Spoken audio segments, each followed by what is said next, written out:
German football has done it before, and they can do it again. They simply need a grand reboot. We are less than a year from Germany hosting the European Championships, and the mood towards the national team is as low as it has been for a while. Probably since the last time they hosted a major tournament. Back in 2006, however, the wheels were already in motion for one of the greatest resurgences in modern times. This film will explain why Berti Vogts was right to call for wholesale changes in the direct aftermath of Euro '96. Why Germany had to suffer through the defeats of Croatia, England, and the Netherlands.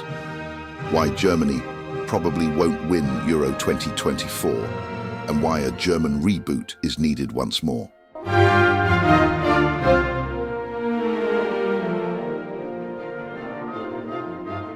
The roots of Germany winning their third European Championship in 1996 can be traced back to a fairly nondescript Bundesliga contest between Borussia Dortmund and Eintracht Frankfurt the September prior.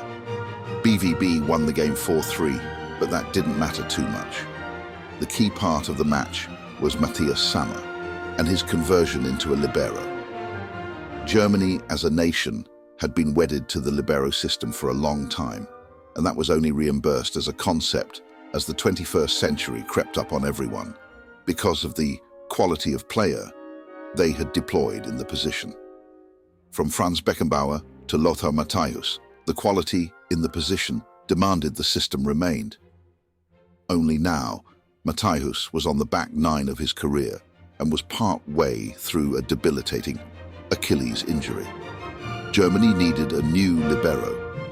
When the World Cup winning captain publicly criticized manager Berti Vogts after he wasn't selected in November 1995, he was banned from selection. It didn't matter, Germany had Sammer now. Germany were drawn into a group of death with three other former European champions in Czech Republic, Italy, and Russia. Yet they expended little energy in qualifying as group winners, despite injuries to Jürgen Kohler and Mario Basler. In Jürgen Klinsmann, Germany had the first player to score in 3 Euros. Meanwhile, Sammer was destined for the Ballon d'Or. Quarter-final breakthrough against Croatia came moments after Igor Stimuk's red card, whilst Germany were made to wait a little longer against the English 3 days later. In what was the real final of the championships, the tournament's most dramatic game was played out and naturally concluded with German superiority over the hosts from the penalty spot. Then, despite the glut of injuries and unfit players, Germany defeat the Czechs again in the final via an Oliver Bierhoff winner that unsatisfactorily escaped the clutches of the opposition goalkeeper. Many turned away from Wembley in their droves thanks to England's failure to reach the final. And if that apathy for Germany didn't extend beyond the British Isles in 1996, it would surely do so at the turn of the millennium. The well-respected European champions took the course of becoming disrespected and discarded, their crown and their various esteems, quite quickly. An elderly Lothar Matthäus was pushed out in front of the world for his last 2 tournaments in 1998 and 2000 to sheer embarrassment. It was only by sheer fortune that Germany reached a quarter-final in France, finally receiving swift justice by the debuting Croatians. In 2000, they didn't even manage that. Under Erich Ribbeck, formerly the national team's assistant manager all the way back in 1982, Germany scraped qualification for Euro 2000 with a draw against Turkey. The national job had become a poisoned chalice. From a bountiful long list of managers, the DFB weeded out names such as former players Uli Stielike and Paul Breitner, as well as well-travelled, but unfortunately English Roy Hodgson. This, after they had been rejected by the 3 names they wanted: Jupp Heynckes, Ottmar Hitzfeld, and Otto Rehhagel. Christoph Daum was a young figure in the picture, but was deemed unready, and so, it proved, was the squad for Euro 2000. The players attempted to stage a mid-tournament coup to install Lothar Matthäus as manager, even if both the player himself and the DFB refused, before the ultimate indignities followed one after another. First, England defeated them in a tournament for the first time since '66. And then a Portugal B side thrashed them. As a Cologne tabloid thanked God that the suffering was over, it proved far from over. The managerial mayhem continued as Rudi Völler was named as caretaker until Christoph Daum saw out his contract with Bayer Leverkusen. That was until Daum placed himself in the center of a drug scandal, which left Völler to continue the role on a permanent basis.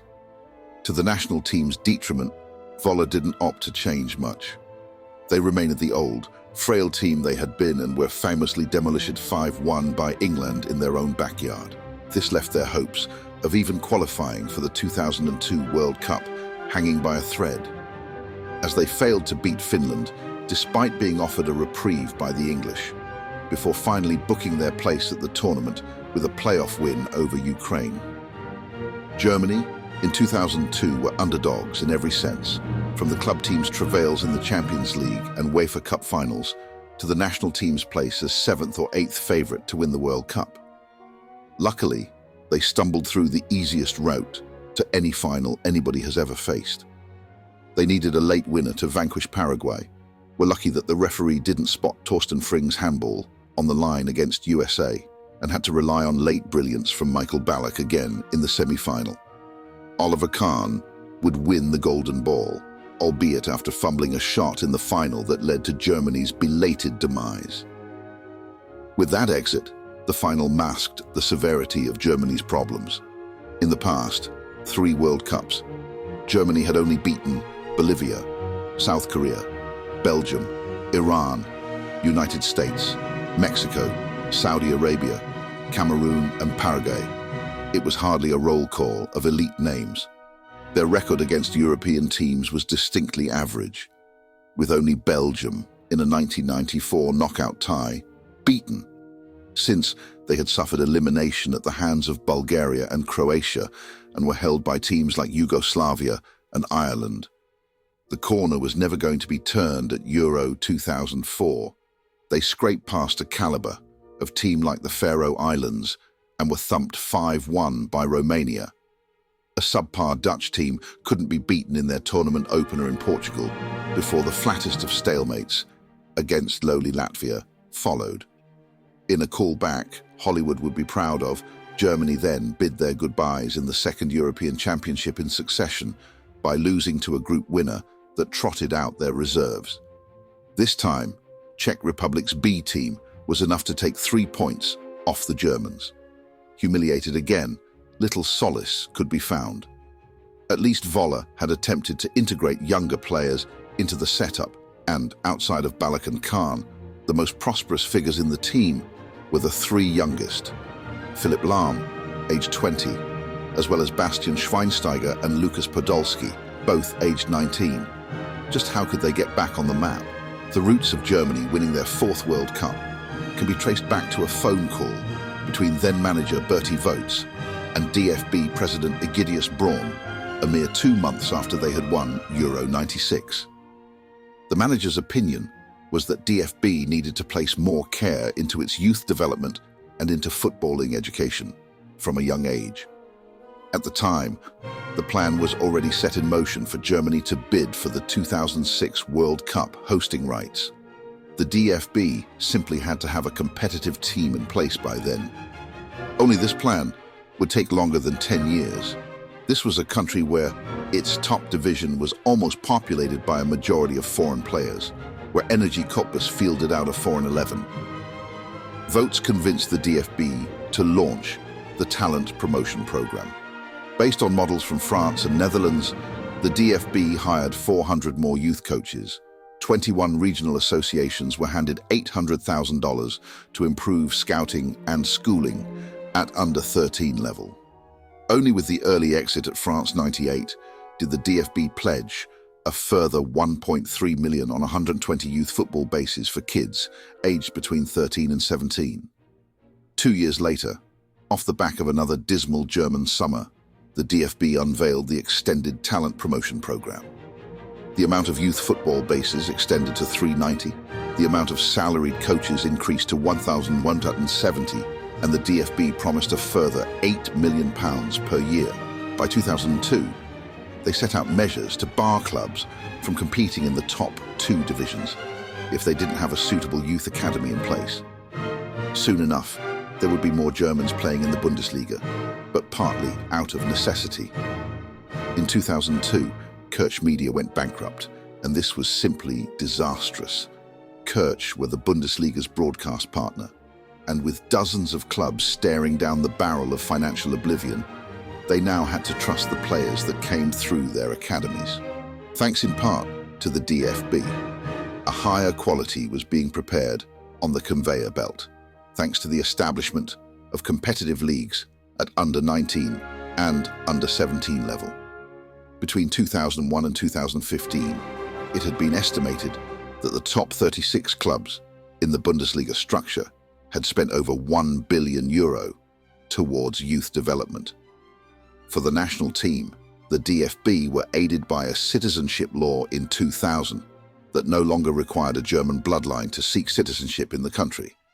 Finally, immigrants were deemed welcome, and thanks to that, players of Eastern European and African descent became eligible for the national team overnight. Of course, that had come too late for the 2002 World Cup, as three German-born players, Yildiray Basturk, Umit Davala, and Ilhan Mansiz, led Turkey to a surprise third-place finish. Now, players that had been previously dismissed by the national team were being placed front and center. One of them would even win the Golden Boot at the 2006 World Cup.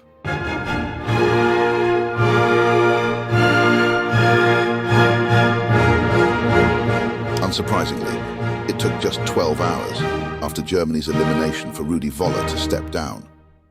Once again, the national team found themselves scrabbling around in the dark for a manager. When the usual suspects of Hitzfeld, Rehagel and Heynckes refused, even the second tier of candidates, such as Gus Hiddink, Felix Magath and Morten Olsen, rejected them. It got to the point that even Christoph Daum was sounded out for the role once again. He sensibly declined. Even Arsene Wenger was approached. It was clear that not only was the German national team in a poor condition, but nobody wished to be tainted with the association of a failure at a home World Cup. In stepped happy-go-lucky Jürgen Klinsmann. One of Germany's deadliest strikers, it was forgotten by the DFB that he had attained his coaching badges. When dining with former manager Berti Vogts in Los Angeles, now Klinsmann's hometown, the beginnings of a deal were struck.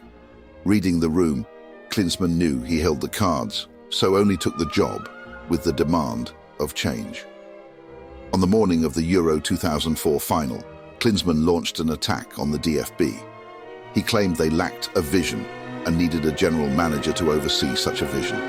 That vision, he claimed, was more important than simply employing another big-name manager. Therefore, he called for a 10-year plan, and the first port of call should be the revamping of the training curriculum. Contrastingly, once he had got the job, Klinsmann announced that Germany did a, quote, super job in Euro 2004, and the plan was to become world champions in 2006. Everybody called him deluded. But whilst that storm in a teacup was busy brewing at near boiling point, Klinsmann got to work. He avoided names that both the media and DFB suggested by hiring former Tirol Innsbruck manager Jogi Löw as assistant. Then followed Euro 96 teammate Oliver Bierhoff in the new aforementioned role of general manager. Only when he attempted to install a hockey coach as director of football did the DFB intervene and employ Matthias Sammer instead. The revolution leaked out onto the pitch too, as Michael Ballack replaced Oliver Kahn as captain and Jens Lehmann replaced Kahn as the goalkeeper. Thanks to the consternation that stemmed from this decision, this revolution extended to replacing the goalkeeping coach. Another pal from Euro 96, Andreas Kopke, replaced the legendary Sepp Maier. Some decried nepotism, others decried the incompetence and inexperience. If anything, it was a change. Whether or not that change would be refreshing would be found out by the 2006 World Cup, if Klinsmann got that far. The DFB had their youth development plan, sure, But Klinsmann was busy speeding up other areas of the modernization process. On the grass, he installed a more aggressive team ethic, and he employed psychiatrists. These were both alien concepts for a country that had previously laughed Ralf Rangnick out of a television studio in 1998. By the time of the World Cup, however, the country had warmed to the idea, thanks to the more affable Jurgen Klopp's punditry through the tournament and its predecessor, the Confederations Cup, in 2005. In that tournament, Germany proved adventurous, scoring 15 goals as they secured third place in a field that contained Argentina, Brazil, and Mexico. Yet still, the revolution gnawed away at some. The 4-1 friendly defeat to Italy, 3 months out from the World Cup, was excuse enough for some at the DFB to prepare Klinsmann's replacement. Then came the public ideas from pundits and former players, namely Stefan Effenberg, hitching his wagon to Ottmar Hitzfeld, replacing Klinsmann, and Paul Breitner, bizarrely calling for a sweeper system. Both served to reveal how in tune they were with the footballing zeitgeist. The fact that Klinsmann continued to spend little time in the country and commute from California served as a lightning rod for criticism. It could argue then that the convincing victory over the United States in late March saved his job. The World Cup would be met similarly to 2002. Germany were the underdogs, and little was expected.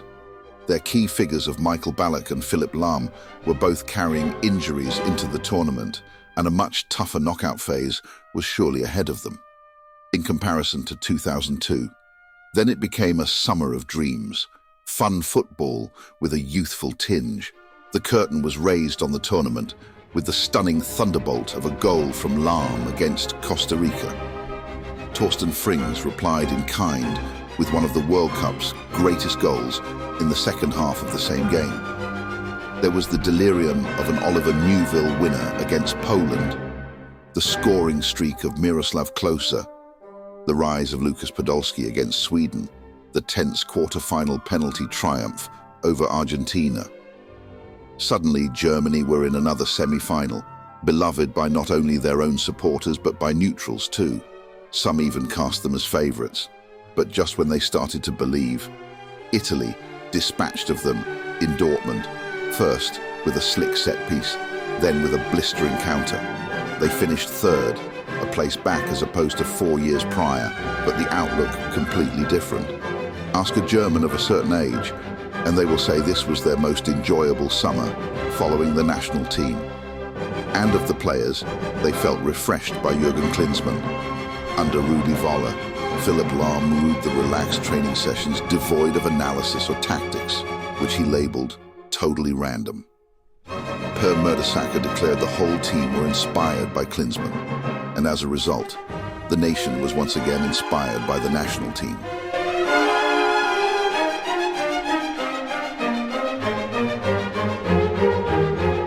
Jurgen Klinsmann climbed down from nearly the peak of the mountain and took a flight home to California. 4 days after sealing bronze at the World Cup they hosted, his assistant Jogi Löw was employed to replace him as manager, with Hansi Flick tasked to take Löw's original role. The feel-good factor remained, now underscored with a semblance of expectation. Against Poland, Germany controlled the game, won, but should have scored more. Against Croatia, they were beaten by a better team, who had built up momentum in the toughest qualifying group of the lot. And after Austria and Poland's draw helped immeasurably, against the co-hosts, Austria-Germany needed just a point, but gained all 3, thanks to a stunning Michael Ballack free kick. Previous expectations were tempered after that group performance, particularly when Portugal and Cristiano Ronaldo were next, particularly after Jogi Löw was suspended and Hansi Flick took his place in the dugout. The match was won in the first half, Bastian Schweinsteiger completing a wonderful team move and Miroslav Klose completing a perfect set piece. Yet still, despite controlling the second half, Germany only walked away with a 3-2 victory. The same result came in the semi-final against the walking wounded Turkish team, who had miraculously gone the distance with Croatia. If the Portugal triumph of the same scoreline evoked a measured and controlled performance, the getting over the line against Turkey was far more chaotic. Germany went behind, but were able to level it up again before taking a late lead. Schweinsteiger and Klose again on the score sheet. This should have been enough to secure a passage to the final. But this was no ordinary night, as storms raged across Central Europe. Only the near 40,000 souls in Basel saw Turkey's equalizer with 4 minutes to go, with power only restored to see Philipp Lahm win the game in stoppage time.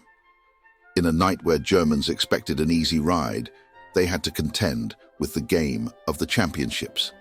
Still, they found themselves in a final, ultimately losing thanks to a Fernando Torres dink on the counter.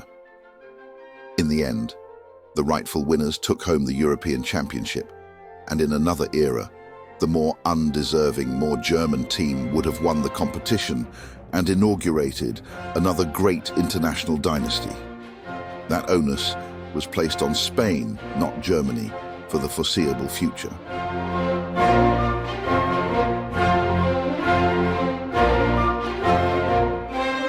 Germany like to call themselves the tournament team. No matter what situation they're in, they find a way to reach the latter stages, or even win competitions at relative ease to other nations. This hasn't always been the case, notably at youth level. Decades of underperformance and empty-handedness was extinguished across a year, which rewarded Germany with a treble of youth titles. The European Championships was won at under-17, under-19, and under-21 level. The youngest group, containing Mario Götze, Shkodran Mustafi, and Marc-Andre ter Stegen, rampaged through the European Championships on home soil. That came a year after the under-19 group, featuring both Lars and Sven Bender, traveled to Czech Republic and returned as European champions. Unlike most trilogies, the third act was the greatest. A wonder team containing Manuel Neuer, Jerome Boateng, Mats Hummels, and Mesut Özil ran roughshod over the European Championships and ruined England 4-0 in Malmö. That quartet, joined by Thomas Müller at the World Cup in 2010, were all senior members of their teams at club level. It went to prove that the talent factory was well stocked, and only now was it tinged with a winning culture right through its spine. The DFB hearkened to the France model in restoring pride in its youth team, but not even they could have planned for the multicultural similarities between this German team and the French one that devastated world football at the turn of the millennium. Up front were Miroslav Klose and Lukas Podolski, both born in Poland. Mesut Özil was born in Gelsenkirchen, and he made up the 3 million Germans with Turkish background. Sami Khedira came from Tunisian ancestry, and there were influences from sub-Saharan Africa, such as Jerome Boateng, in a squad with a distinctly younger age to their predecessors. In fact, the average age of all Bundesliga teams had drastically decreased, combined with the mass increase in German footballers at the top level of the game. By the hosting of the 2010 World Cup in South Africa, it was clear that the DFB plan had worked. Now the fruits of their labor needed to be extracted. Despite all of this, the mood was once again low thanks to Michael Ballack's injury suffered in the 2010 FA Cup final, thanks to Jerome Boateng's half-brother Kevin Prince of all players. As fate would have it, he would be selected for the Ghana squad that would meet Germany in the groups. The injury, however, proved to be a blessing in disguise, perfectly enacted by Ballack's replacement. Mesut Özil scoring one of the goals of the tournament against Ghana to seal both teams' knockout fate. It saved Germany's skin, as they had been defeated by Serbia and could have been teetering on the brink of group humiliation. Then the knockouts came, and German counter-attacking football devastated. For a nation that had eschewed the knack of defeating elite opposition at a World Cup, they picked up the habit quickly enough and violently enough. Both England and Argentina both shipped 4 goals to the youthful Germans. 6 of the 8 goals came from incredibly incisive transitional moves, The other two, the preserve of tournament football from the deadly set piece. Alas, that is how Germany succumbed in South Africa to a lethal Carles Puyol header from a corner. Suffocated and swallowed up by the high possession opposition, Germany's inexperience told, and Spain unequipped their greatest tool of counter-attacking football. Germany had rediscovered a lost art from their history. Before they were a tournament team towards the latter stage of the 20th century, they played what became known as Ramba Zamba football. It meant speed on the transition. It meant irresistibly vertical football. It won European championships and a World Cup in a period beginning in 1972. Here it was only good enough for another third place. But many deemed it just the start.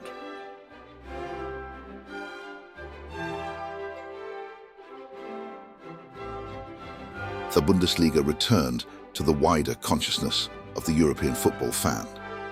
It meant Jurgen Klopp and his swashbuckling Borussia Dortmund team. It meant Bayern Munich returning to Champions League finals. It also meant that the national team had to strike whilst the iron was hot. Still youthful and most, with only one tournament under their belts, goodwill wasn't going to be frittered away by scorelines like the 5-3 defeat to Switzerland in advance of Euro 2012. However, expectation was raised a notch, and the public believed that Jogi Löw's team could become a new tournament team. The production line churned out Mario Götze, Marco Reus, Ilkay Gundogan, and Andre Schürrle. The team just kept getting younger whilst the experience of Klose, Schweinsteiger, and Lahm remained prominent. It was decided that Germany's newfound mettle ought to be tested immediately, as they were placed into the group of death in Poland and Ukraine, alongside Portugal, Denmark, and World Cup finalists. Netherlands, as Denmark sought to split the group wide open by defeating the Dutch. Germany and Portugal were cast as two trepid teams in Lviv. Lucky to escape with 3 points, the fine margins of tournament football were seen with Pepe striking the bar, but Mario Gomez heading in a winner up the other end. The main event was next, Germany's greatest rivals, Netherlands, whilst Portugal's triumph over the Danes stopped Löw's side from eliminating the Dutch with a win. Taking the 3 points from their opponents would leave them in a deliciously perilous position. Mario Gomez even went to the lengths of evoking Dutch legend Dennis Bergkamp with his pirouetted first goal, before quickly adding a second to kill the game off. 2 games in, Gomez had used up all his goals, but it was still enough for a share of the Golden Boot. Whilst the final match became more famous for Nicklas Bendtner's branded underwear and resulting landmark fine, all Germany needed was a point to claim top spot. Instead, they earned all 3 thanks to Lars Bender's late finish. Paired off with a tamer Group A, Germany did well to avoid co-hosts Poland as well as Russia, who were both somehow eliminated by the Czechs and Greeks. Germany drew the latter. Fortunately for the Germans, Greece weren't of their 2004 vintage, and the considerable favourites ran away with the tie. This only came after Greece equalised against the run of play, and Germany simply flicked on a switch to score 3 in 13 minutes to make the semi-finals. In Italy, Germany once again faced their kryptonite. Again, it was another team not in their pomp, but as they had showed in escaping a tough group and pushing Spain to their limits, they were dangerous.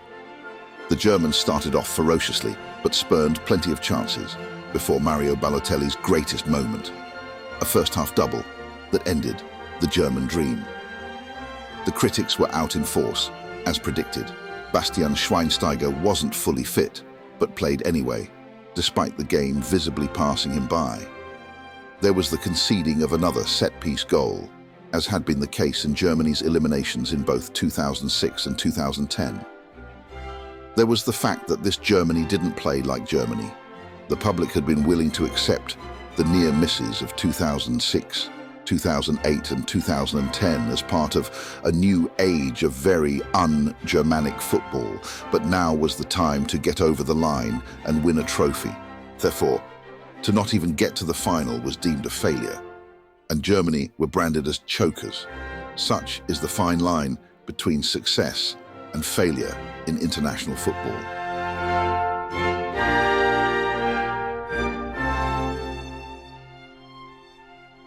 Even though Spain won their third consecutive trophy in Poland and Ukraine, it was clear now that football had shunned the high-possession football of Pep Guardiola and Barcelona, even if he was obliterating records in the Bundesliga with Bayern Munich.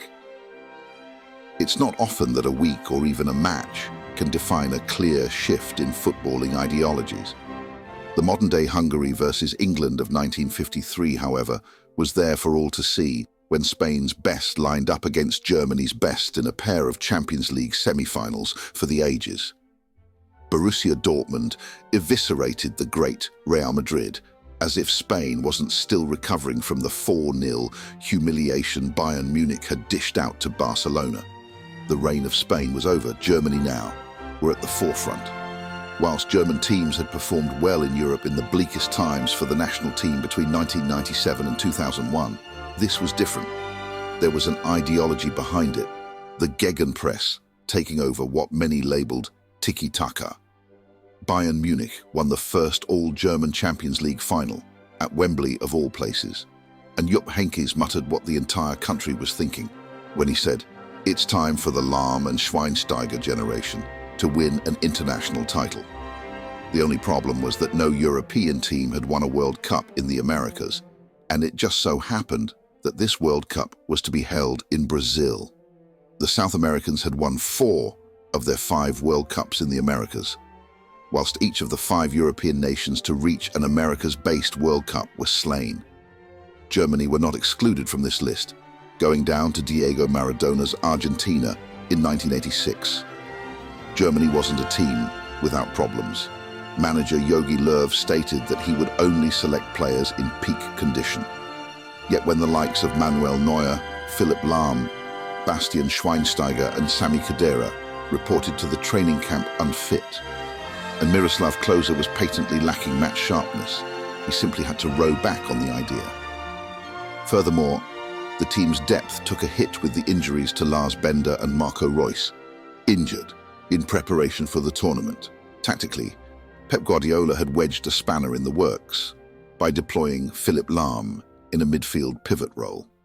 Bowing to the pressure, Löw recreated this to some success from November 2013 onwards.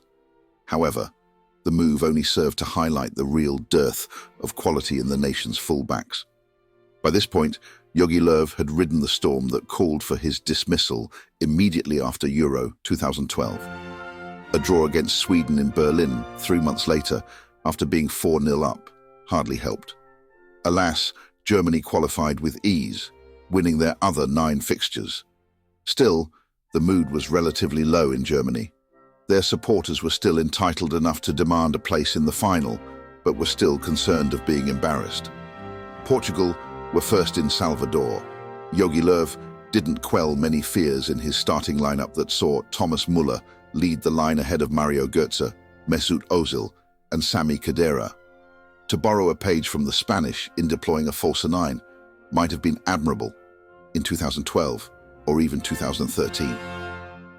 But this was 3 days after Spain's defence of their World Cup began with a 5-1 embarrassment against the Dutch.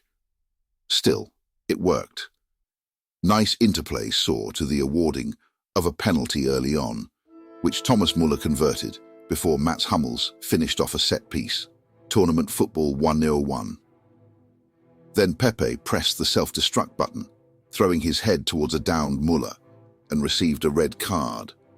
With the match now a formality, Müller ran in goals 2 and 3 of his hat-trick, and the German mood was suddenly a lot brighter now they had vanquished their toughest opponents on paper, yet it proved their easiest game of the group stages.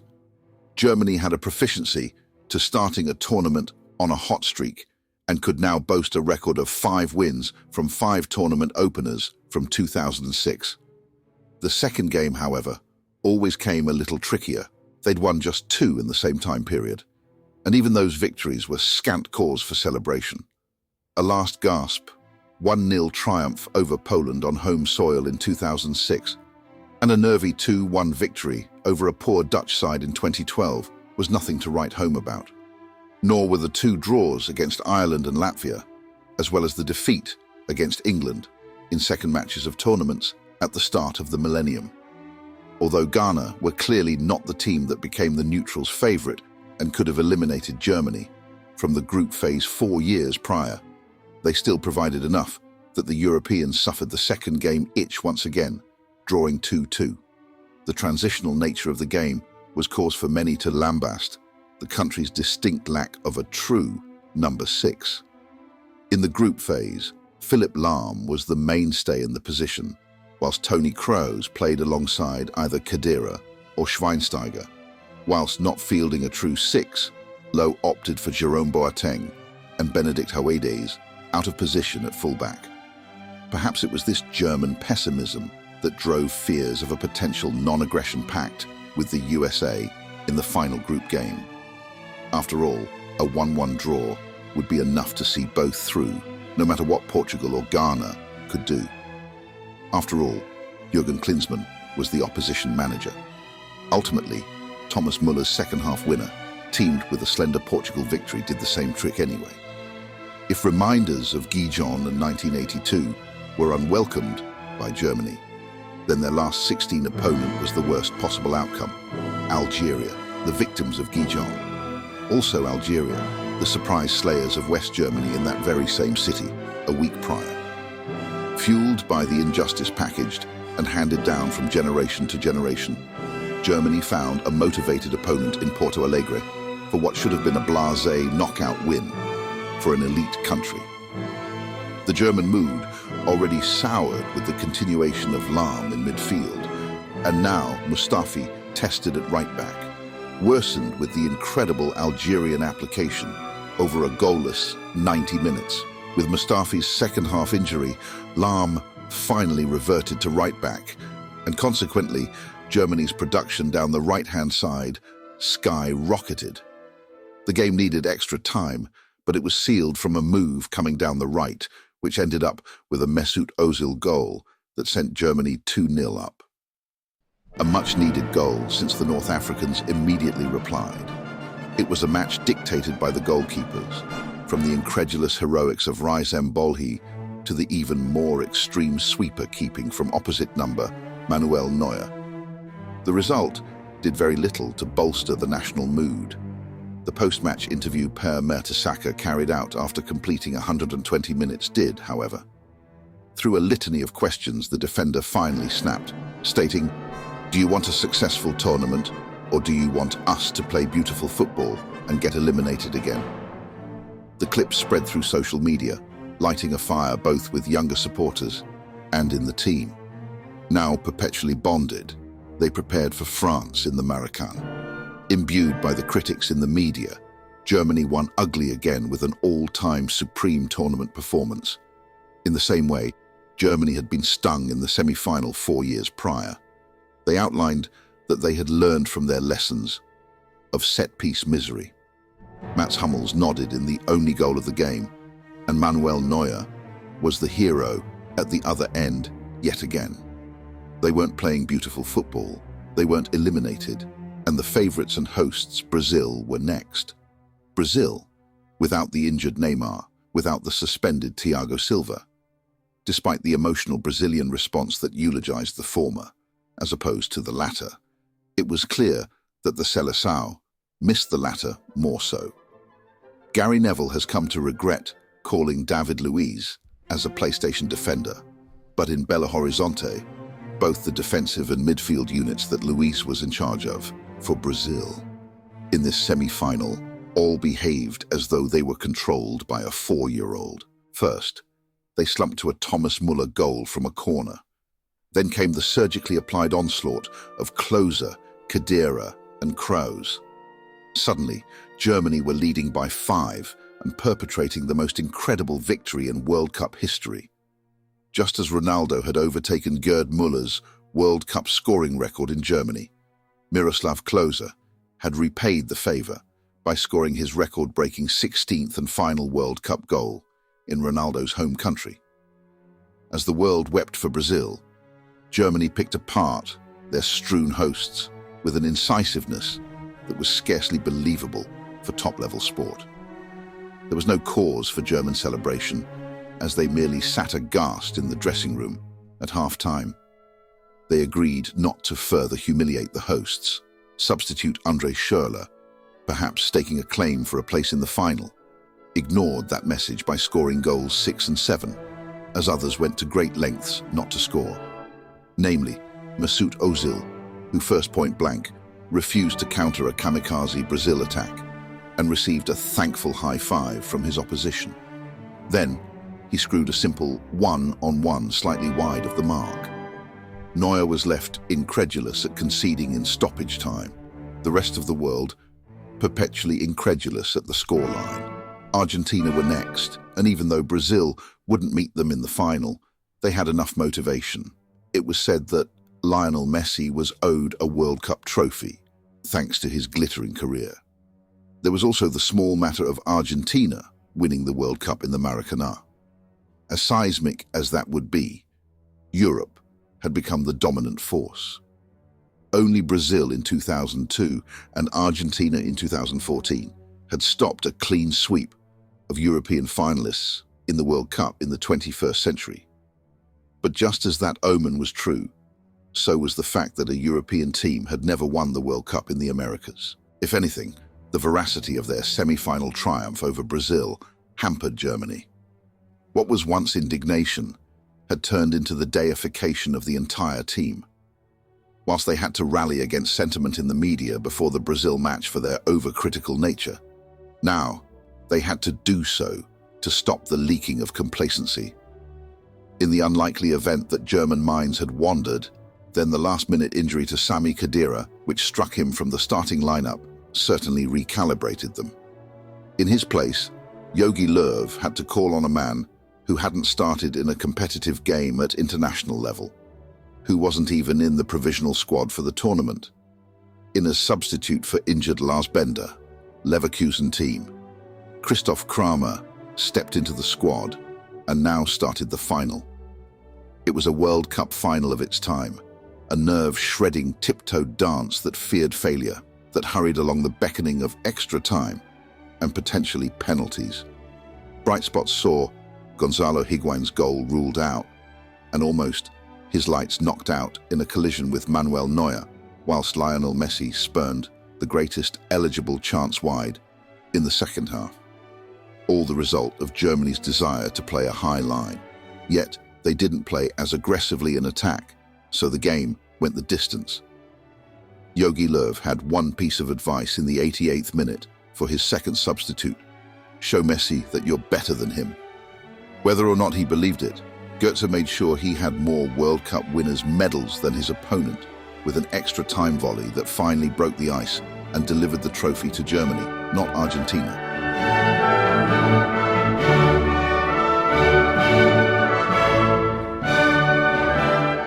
For German football fans, football is approached in a virtuous manner. That means that things have to be done properly. So, when the DFB unveiled their Die Mannschaft campaign, the collective fan base huffed a sigh, and some even turned on their national team. Thanks to their position at the top of the mountain, the only direction was downward. Yet nobody believed such a journey would be so violent, and expanded European Championships in 2016 ensured that Germany would face little opposition in reaching the latter stages. That proved true, as they didn't need to move out of second gear to advance beyond Poland, Ukraine, Northern Ireland and Slovakia. They even defeated their kryptonite, Italy, but it required penalties and a bizarre fluffing of the lines from Simone Zaza. Instead, their demise came at the hands of hosts France and poster boy Antoine Griezmann in a 2-0 defeat. Then followed a trilogy of catastrophe: to lose one World Cup group game, as Germany did in opening their tournaments in 2018 and 2022, to countries like Mexico and Japan, can happen and success is still possible. Just ask Spain and Argentina of recent years. But Germany's subsequent turgid performances against South Korea in the Miracle of Kazan in 2018, as well as leaving it too late in Qatar, ensured 2 successive group stage eliminations. Even their qualification to a knockout stage that was sandwiched in between was met with derision. After all, Jogi Löw had outstayed his welcome. He could have gone after the humiliation of Kazan. He could have gone after a demoralizing 6-0 Nations League defeat to Spain. He could have gone after the humiliation of Kazan.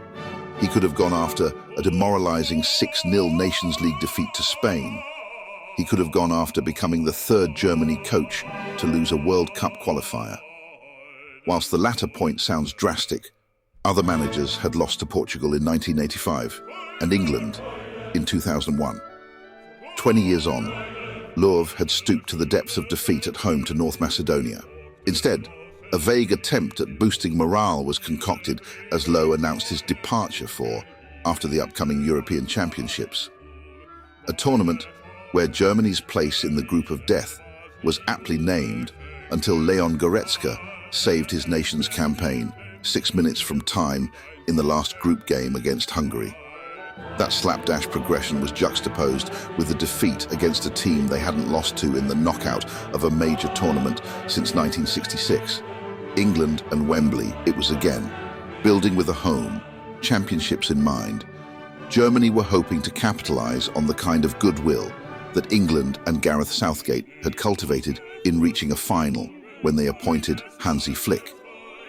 Formerly director of football and assistant to Jogi Löw at the DFB, as well as treble-winning coach of Bayern Munich, Flick was given good grace despite the World Cup aberration in the Middle East. But whilst Jurgen Klinsmann had survived by the skin of his teeth through abject friendly results before a home tournament in 2006, the same luxury wasn't afforded to Flick. Winless in 5 either side of the summer, Flick's Germany lost to Belgium, as well as lesser nations in Poland, Colombia and Japan. It called time on his tenure. From a German perspective, the window had opened at the wrong time. Their desire for Jurgen Klopp was incompatible with his current contract and project at Liverpool. Therefore, a patchwork solution saw to out of work former Bayern Munich manager Julian Nagelsmann, taking on the role on a temporary contract. In the most recent international window, he led Germany to 2 more defeats to Turkey and Austria. With 6 defeats in 11 matches, it represents the national team's worst year since 1955. The question remains, why? A dearth in world-class German centre-forwards had been masked for a generation by Miroslav Klose's efforts. His propensity for a tournament goal belied his club form, which was inconsistent at the highest level. It still holds water that not since Jurgen Klinsmann have Germany possessed a true generational striker. The problem continues as the likes of Kai Havertz, Timo Werner, Florian Wirtz, Jamal Musiala, Leroy Sané and Serge Gnabry are all proficient forwards, but none can effectively play in the number 9 position.